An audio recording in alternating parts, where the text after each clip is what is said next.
Right, y'all, welcome to the Scott Horton Show. I am the director of the Libertarian Institute, editorial director of antiwar.com, author of the book Fool's Errand, Time to End the War in Afghanistan, and I've recorded more than 5,000 interviews going back to 2003, all of which are available at scotthorton.org. You can also sign up for the podcast feed.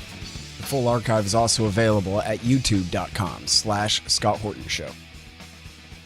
All right, you guys, on the line, I've got Bill Arkin, and he writes for Newsweek, and he's also the author of the book American Coup, about the revolution within the form of the George W. Bush years here.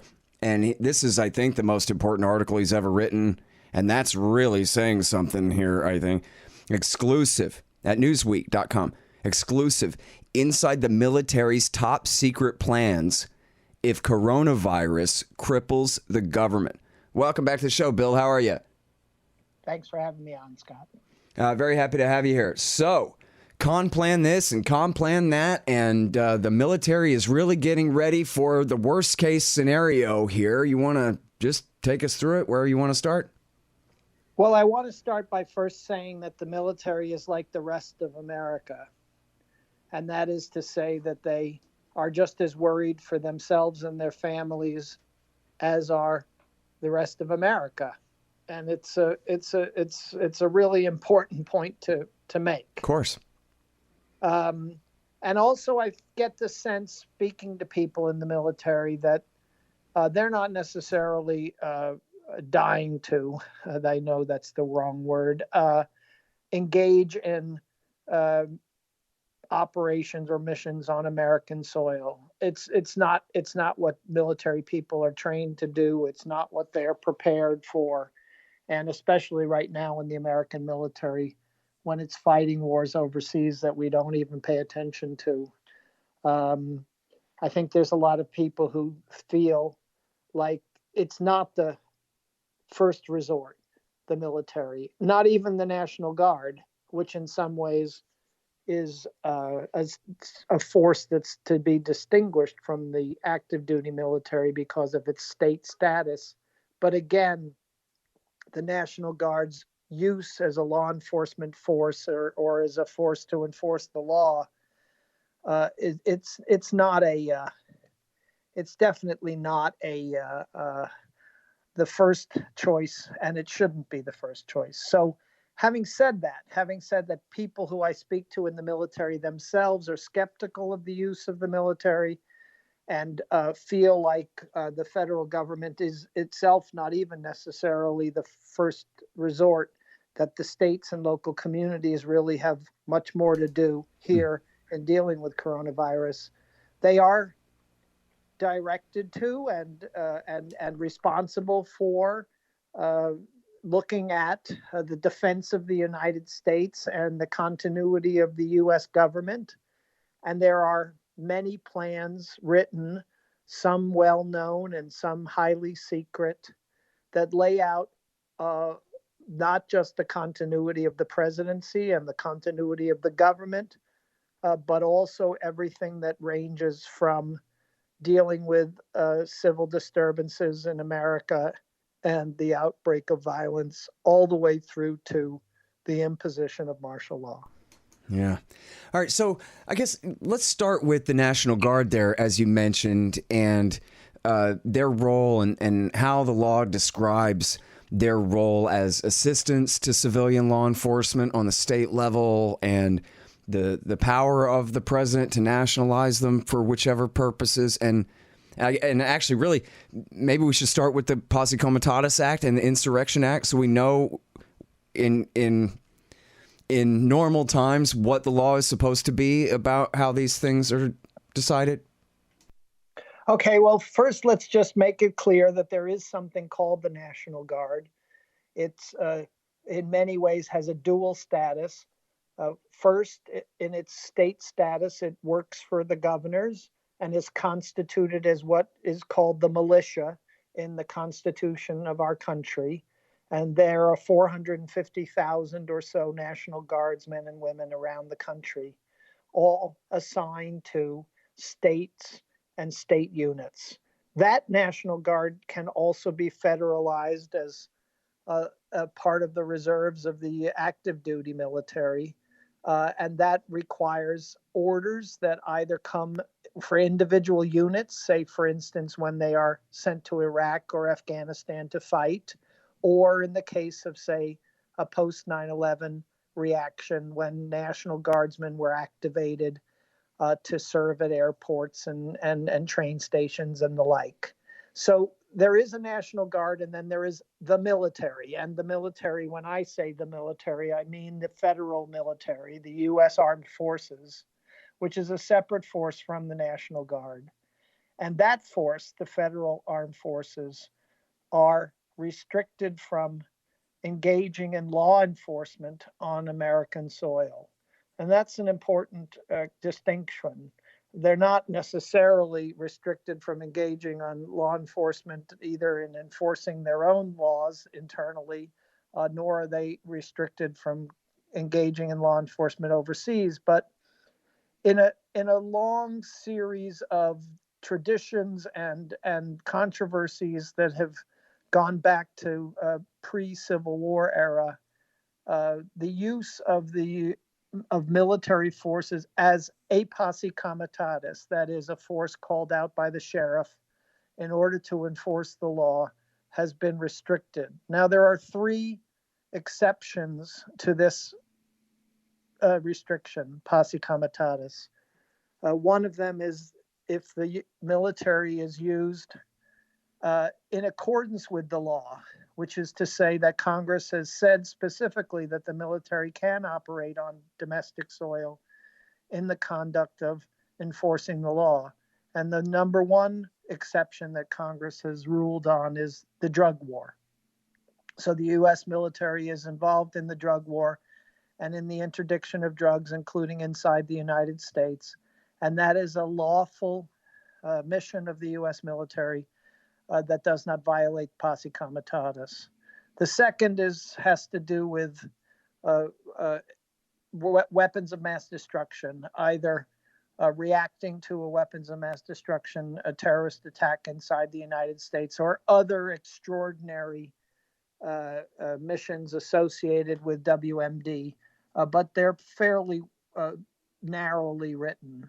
The third is what's called the Insurrection Act, and though it's got this unfortunate name that makes it sound as if the United States is going to be engaged in an insurrection, the truth of the matter is that the Insurrection Act is more of a catch-all that was used as much in dealing with, say, for instance, the calling out of the military for law enforcement in 1992 in response to the Rodney King riots in Los Angeles, or post-Katrina, when the governor of Louisiana declined to federalize her National Guard forces, and the question of whether or not active duty forces in New Orleans could enforce the law stymied the Bush administration. So the Insurrection Act essentially is a law that today says that the military can be used to enforce the law when the local authorities are either unable or unwilling to do so. So why unwilling? Well, because the military was used during the civil rights era to enforce desegregation, which was something that sometimes local and state authorities didn't want to do. So unwilling became a part of the language of the Insurrection Act. So it is the case that President Trump, in response to a request from a governor, could invoke the Insurrection Act and could order the military to assist local authorities in the enforcement of the law. That is not martial law.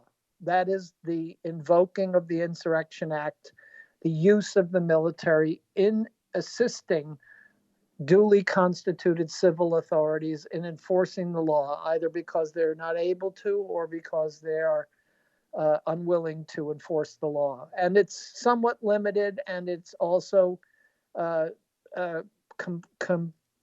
confusing because the way the Insurrection Act is written, it says enforcing federal law. And again, that goes back to issues of taxation and issues of civil rights that were the laws that U.S. military forces were often engaged in enforcing. And so it's not necessarily applicable to the coronavirus crisis that we're currently facing. Hold on just 1 second. Be right back. So you're constantly buying things from Amazon.com. Well, that makes sense. They bring it right to your house. So what you do, though, is click through from the link in the right-hand margin at scotthorton.org, and I'll get a little bit of a kickback from Amazon's end of the sale. Won't cost you a thing. Nice little way to help support the show. Again, that's right there in the margin at scotthorton.org. Hey, y'all, check it out. The Libertarian Institute, that's me and my friends, have published 3 great books this year. First is No Quarter, The Ravings of William Norman Grigg. He was the best one of us. Now he's gone, but this great collection is a truly fitting legacy for his fight for freedom. I know you'll love it. Then there's Coming to Palestine by the great Sheldon Richman.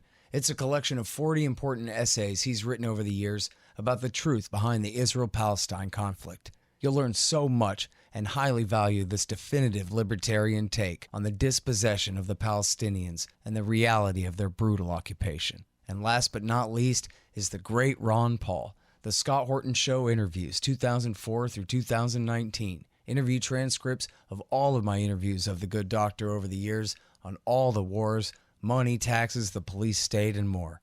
So how do you like that? Pretty good, right? Find them all at libertarianinstitute.org/books. You need stickers for your band or your business? Well, Rick and the guys over at thebumpersticker.com have got you covered. Great work, great prices, sticky things with things printed on them. Whatever you need, thebumpersticker.com will get it done right for you. Thebumpersticker.com. What exactly is martial law then, as distinct from these other things? Martial law, I think, as defined both in the statutes and in military doctrine, would be that where a military commander, either locally or in a state or in theory in the country, states that civil authority is no longer valid because of either a breakdown in civil authority or because of a level of violence that has overwhelmed civil authority, so that the military is in charge, and that the military is in charge, as they always say, until civil authority can be restored. This can either be done as a result of a declaration by the President of the United States, or it can be done on a local level if a state requests assistance from the federal government, or if a situation in a state or a local area demands that the military intervene. In this case, then, really, it is that the military is in charge, and it will stay in charge until it is able to stabilize the situation and then turn over control back to the civil government. Mm-hmm. There's never been really a case of martial law in modern American history, and the cases of the imposition of martial law that took place in the 1800s, were cases in which those who imposed martial law were later either found guilty of crimes or really were hounded out of polite society and American history books. So martial law is it's a popular term that we throw around. I would think that even in something as broadly dangerous as the coronavirus, that in that it's going to affect police and National Guard as much as it's going to affect normal citizens, mm-hmm. that we will not be seeing necessarily the imposition of martial law. What we will be seeing is a lot more military people on the streets working hand in hand with other first responders in order to stabilize a situation, especially where military skills can be applied. So let's think about that, because military skills are not necessarily in an area of enforcing the law. Military skills really are what are looked at to free up state assets to be able to enforce the law. So when even the military has its contingency plans to go into a state, let's say in response to coronavirus, it's more to provide backup for medical care, logistics, transport, engineering, so that the National Guard can enforce the law. And so it supplants parts of the National Guard to allow more people in the National Guard to engage in law enforcement. That's how they see it right now. Now, whether that will be actually how it unfolds, that's another question.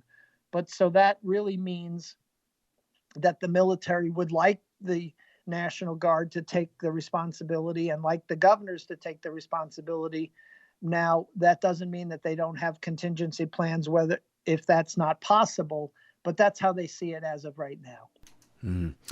Okay, so I want to go back to what you were saying at the beginning there, and as you've been kind of implying throughout here, that the military is very reluctant to take on this authority. They really don't want it, and you believe them when they tell you that they would only do this until they can restore civilian rule, and then they'd step right back out of the way again. Their sacred oath is to the Constitution, and some of them mean that and believe that. I hear you, and I think that all sounds right to me.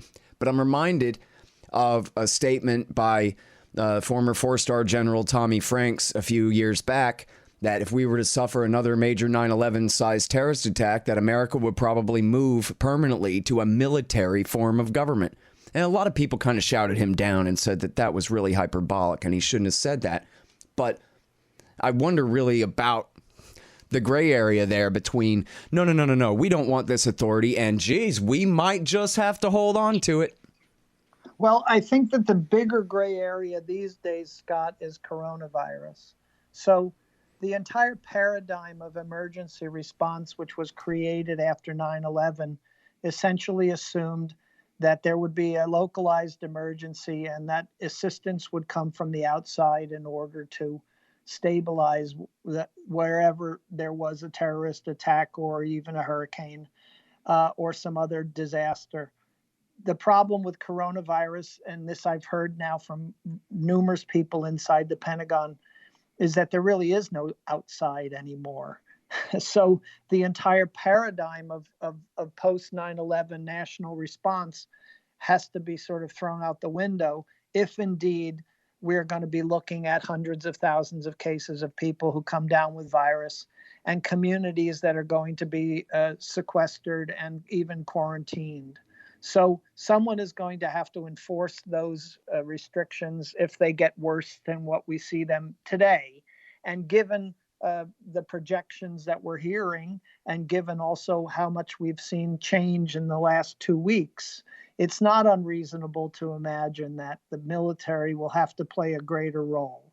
Now, whether that will lead to the kind of takeover that you describe or Tommy Franks stupidly referred to, that's another question. But I think we're in a place right now where we can debate what is the proper role of the military, and we can also ponder whether or not the military is prepared to undertake these responsibilities rather than sort of just speculate as to what might happen. And I say that because I've talked to quite a few military people over the last couple of weeks as I've been doing my reporting for Newsweek. And really what I found is a lot of curiosity on the part of military commanders and planners to better understand how they can play an important role in helping out with coronavirus while avoiding so many of the controversies associated with use of military forces to enforce the law, which they are reluctant to do. Yeah. So now we have here these various plans, and we all know that they have a plan for everything, including invading Canada if they have to, and this kind of thing. But these plans include what happens if coronavirus wipes out the West Wing? What happens if coronavirus means that they have to, things get so bad, they have to essentially evacuate all important people out of Washington, D.C., and all these different kinds of things. And you have this quote in here I like you say it was said in a bit of morbid humor that Americans had better learn who General Terrence J. O'Shaughnessy is. And that's a quote from a senior officer said that to you. Well, I think that this is the real problem we face right now, is that we don't know whether or not Washington is itself going to be immune from the coronavirus, or what the impact of coronavirus in Washington, D.C. will be. Here's what we do know, however, about the kind of preparations and plans that they make. First, there are all sorts of plans, many of them highly secret, about continuity of government and continuity of the presidency. And that could entail everything from the type of things we saw post 9/11, where Dick Cheney went to the bunker and has separated himself from George Bush just in case there was another terrorist attack. And really quite perplexing. I don't see that the government has taken many of those actions yet, which just seems ridiculous to me. But second, in other words, you're saying that Mike Pence ought to be at Mount Weather right now. Well, maybe not at Mount Weather, or maybe not even separated out, but I would like to have some assurance from the government that they are at least anticipating that such a scenario is credible, and they want to provide assurances to the American public that no matter what, constitutional rule in America will continue. So their sluggishness in not doing that is signaling to me, and signaling, I think, to the public when they start to ask the questions, that in fact they don't take constitutional rule that seriously, and in fact they're willing to take risks with constitutional rules. So what are their plans? Their plans are what they call devolving succession.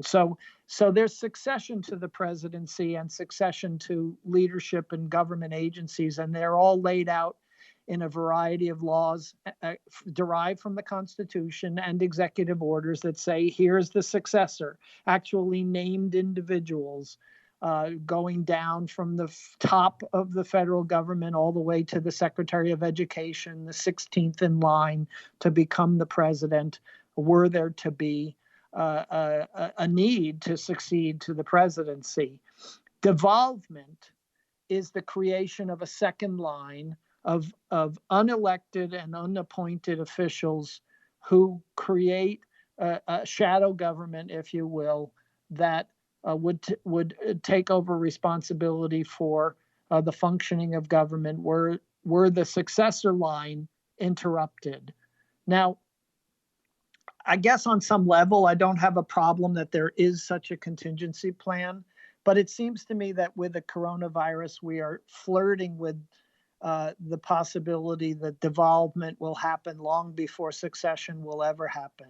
Not so much because there will be some big nuclear explosion in Washington that will kill everyone, but more that the normal workings of government will surely be interrupted as time goes by. And the idea that we can just so quickly devolve the workings of governmental decision making to people who are not just the second string, but unknown to the American public, and that those leaders will then be able to provide any comfort to the American public that the government is lawfully constituted and doing its job, is ridiculous.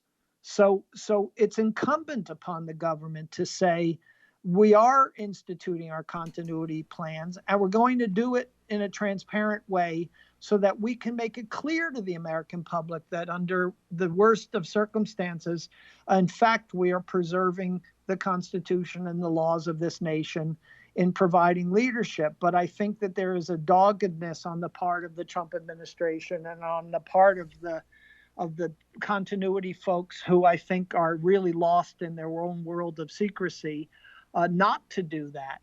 And so I'm much more concerned that some unknown government official will devolve power and become an illegitimate leader than I am of the military taking over the country in martial law. I'm much more concerned that Washington is not adequately prepared, nor is it doing what needs to be done in order to reassure the American public that it knows what it's doing and that it's doing it lawfully. And now this second string, from what little I do know of the continuity of government plans and exercises and so forth in, say, the 1990s, it was mostly made up of prominent former government officials. For example, then former Secretary of Defense Donald Rumsfeld, who had served under Ford, would often play the president in the war games and was, I think, on the list. So I wonder if this second string, they are all people we've never heard of, or they're all people that we've seen in positions of high authority in, say, the Clinton years or the Bush years or the Obama years or something? In the continuity plans as they're currently written, the devolved officials are actually government people, whether they be political appointees or career government people, who would be those who would immediately devolve. We're not talking about a nuclear war here where all of a sudden prominent Americans are going to be pulled out of retirement in order to be a government until a government can be constituted. We're talking about a slowly moving virus that might affect enough members of Congress, enough senior leaders within the government, so that we may face a situation where even Congress may not be able to meet, may not be able to establish a quorum, where government agencies might not be able to receive legitimate orders from on high. So we're not really talking about the former picture of what continuity looked like. We're really talking today about the devolving into faceless and nameless government functionaries who would take over America. And that's, to me, that is not an unrealistic picture. And it's also one that is alarming because it kind of shows how the continuity of government system has created a bit of contempt for the Constitution and for our laws. So we have this very system which is created in order to preserve the Constitution, being so good at its own contingency planning that in fact it has undermined the Constitution by trying to conceive of every possible contingency in order to continue to operate. Mm-hmm. And then, but so some faceless guy says, well, I'm the president now. He's got to get Air Force General O'Shaughnessy to go along with that, or he ain't nothing, right? Well, I guess on some level, the devolvement of actual rules, so whether that be by the president or the vice president or other successors to the presidency under the Constitution, would indeed need to get buy-in, not just from the military, but from the rest of the government. Right. And the governors, right, of the 50 states. Yes. I mean, so the very process by which you're devolving continuity, if you will, has got to be one that's credible. It's got to be one that people recognize as legitimate. Otherwise, you then have all of a sudden a conflict within America as to who is in charge. And so that's why it should be a transparent system, right, so that when, in fact, the succession occurs or continuity is implemented or devolvement takes place, that everybody understands why this has happened. So that's why it all taking place in secret is so ridiculous, because it's just flirting with disaster as if it were to be implemented. Mm-hmm. Okay, so now can you take us through and explain a little bit about what Octagon, Freejack, and Zodiac are here? Well, so there are secret plans for continuity of government. Those are sort of the basic plans of moving government agencies to their alternate locations, like Mount Weather or like Raven Rock in Pennsylvania. And there are other bunkers and other alternate facilities which every agency of government has set up in order to fulfill its continuity requirements. That's the open system, kind of at the secret level, if you will. Then there are these like above top secret plans, which are dealing with how to protect the president, how to deal with a nuclear blackmail or nuclear incident in Washington, how to deal with like the worst case scenario of even foreign troops on American soil. And I have been tracking these plans and this world for more than 3 decades, and only recently came aware of the fact that there were 3 separate plans, Octagon, Zodiac, and Freejack, that were newly created, that is, during the Obama years, that essentially are 3 separate plans for how the above top secret world would respond to different contingencies. Now, what those specific contingencies are, I can't tell you. I don't know. I know that there's a 4th plan called Atlas, and from what I've been able to find out and piece together, that has to do with evacuating the non-national security agencies from Washington. But as to what Zodiac and Freejack and Octagon are, like what procedures they would follow in order to evacuate the president, in order to implement continuity, in order to open up alternate sites, in order to enforce the law, in order to communicate the existence of new government, that I really don't know. And at this point, given that we are not talking about something that we're hiding from the Russians, given that we're not talking about terrorists as a threat to the United States, that we're talking about reassuring the American public during coronavirus that the government knows what it's doing and is taking into consideration all of the contingencies possible, it seems incumbent that the government tell us a little bit more about what these plans are so that we can understand when they might be implemented. Mm-hmm. Is it fair to say that that's why some of these sources talk to you for this piece, because they agree with you that we really need to know this stuff, as top secret as it all is? I think, again, as I said at the beginning of this interview, Scott, that I feel like the military are citizens. And they're citizens first, particularly in this case of coronavirus, where it's affecting everyone. Mm-hmm. We already see cases of coronavirus on military bases.